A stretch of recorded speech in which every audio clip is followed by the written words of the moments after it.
Oxygen is the fuel of life. But what if the concentration of this life-giving gas suddenly doubled? Would life flourish, or would oxygen become our greatest threat?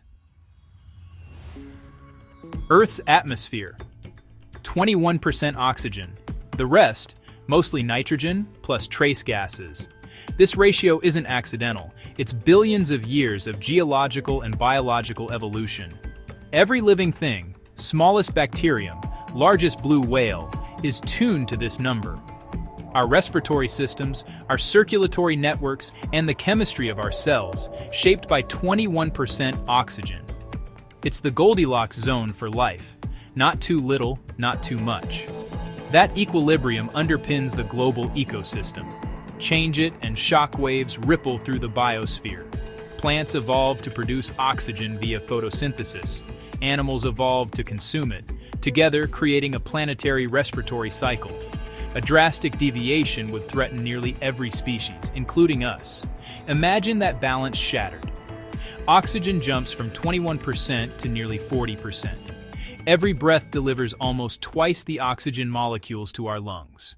At first, it might feel like a superpower. Breathing becomes more efficient, tissues flooded with fuel. But that feeling is deceptive, a biological system suddenly running too hot. The human body is not designed for a hyper-oxygenated state. Our systems are calibrated for a 21% world.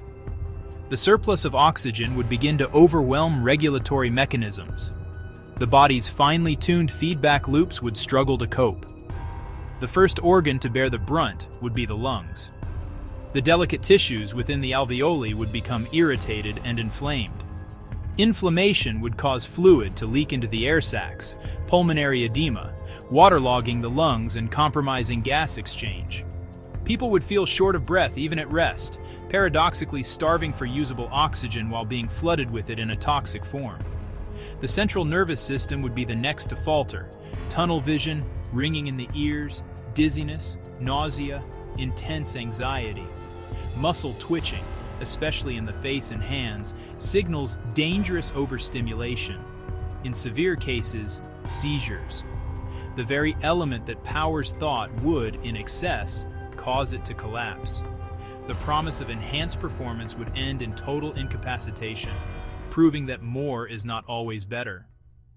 The scientific basis for oxygen toxicity lies in the chemistry of oxygen itself. Essential for metabolism, yet inherently reactive. A small fraction becomes reactive oxygen species, free radicals. Normally, antioxidants neutralize them. At 40% oxygen, defenses are overwhelmed. Cause and effect: more oxygen in, more free radicals out, more damage. ROS attack proteins, lipids, the fats of membranes, and DNA itself. Oxidative stress is like internal rusting of life's building blocks. The lungs, directly exposed, suffer rapid inflammation and fluid buildup. The brain, high metabolic rate, rich in lipids, is a prime target for free radical damage. Dizziness, seizures, communication pathways fail. Over time, every organ suffers, aging accelerates, disease risk surges. Oxygen is one of the three parts of the fire triangle: heat, fuel, oxygen. At 21%, many materials resist ignition. At 40%, the world becomes dangerously flammable. Even a tiny spark, static electricity, a dropped tool, a skidding tire, could ignite dry grass and litter. Materials considered non-flammable might burn. Even damp logs and green vegetation could sustain open flame.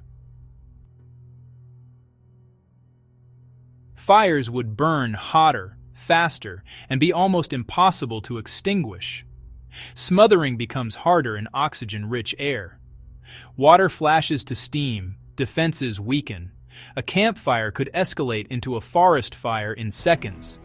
A house fire could consume a city block before help arrives.